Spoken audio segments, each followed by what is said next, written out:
صوفی غلام محمد صاحب جو تھے سری نگر ٹائمز کے ایڈیٹر، یہ بہت ہی احساس مند اور ادب نواز شخص تھا۔ ہمیں یاد ہے جب ہم پہلی دفعہ 2003 میں ہم نے کتاب لائی، دلی سے چھپا کر سری نگر میں آیا، تو غلام محمد صوفی صاحب کو MLC بن گیا تھا۔ تو اس نے وہ دیکھا کشمیر میں جو لیکھک ہے، رائٹر ہے، ان کی پرابلمز دیکھا انہوں نے، تو انہوں نے کہا میں پہلے ہی MLC فنڈ میں سے میں سارے لیکھکوں کو جتنے بھی کشمیری ہیں، پنڈت ہے، دلی میں ہیں، کشمیر میں ہیں، میں وہ اپنے فنڈ سے ان سے کتابیں پرچیز کروں گا۔ تو فرسٹ ٹائم میری پہلی کتاب تھی، انہوں نے 50 کتابیں میری پہلی دفعہ ہماری خریدی ہیں۔ زندگی ایک دریا ہے جو میری پہلی کتاب تھی۔ تو اس طرح سے غلام محمد صوفی صاحب جو تھے وہ بہت ادب نواز احساس مند شخص تھے، اس کو سماج کی فکر تھی۔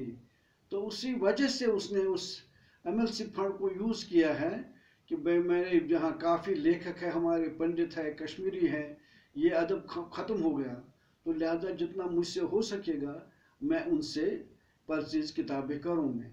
تو ایک مطلب وہاں براڈ وے ہوٹل میں ایک بڑی فنکشن ہوئی جس میں اس نے سبھی کتابوں کے ٹائٹل وہاں خریدے ہیں۔ تو میرے بھی پہلی دفعہ صوفی صاحب نے 50 کتابیں، کیونکہ میرے لیے وہ بڑی بات تھی کہ میں پہلا رائٹر لیکھک، اور پہلی دفعہ جب کہ مجھے پتہ ہی نہیں تھا ادبی دنیا کا لیکھک کا کیا مقام ہے، تو فرسٹ ٹائم میری بھی 50 کتابیں غلام محمد صوفی صاحب نے خرید لی ہیں۔ تو اگر سبھی ایسے MLC ہو تو سارے ایسے، تو تب تو سماج میں کافی سارے پرابلمز ختم ہو جائیں گے۔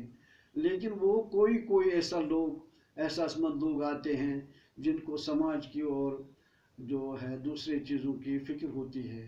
تو اس میں صوفی صاحب، ہمیں یہ واقعہ یاد ہے، ہمیں ہمیشہ یاد رہے گا کہ اس سے مجھے بہت خوشی ہوئی۔ حتیٰ کہ صوفی صاحب سے ہمارا کہیں ملاقات بھی تھی، وہ ہم کو جانتا تھا اس کے بغیر بھی، لیکن اس نے یہ نہیں کہ میرے ہی، اس نے سب کا لیا جتنے بھی ہیں اس وقت، پنڈت لیکھک تھے، دلی میں تھے، جموں میں تھے، مسلمان تھے، سبھی جو لیکھک تھے ان سے اپنے اپنے حساب سے ان سے اپنے MLC فنڈ سے کتابیں پرچیز کی ہیں۔ تو لہذا ایسے احساس مند شخص سماج میں بہت کم ہوتے ہیں۔ اسی طرح صوفی صاحب ادب نواز، سوچ سمجھ سے، فکر سے، ذکر کے بعد جب تک فکر نہ ہو تو ذکر بیکار ہے۔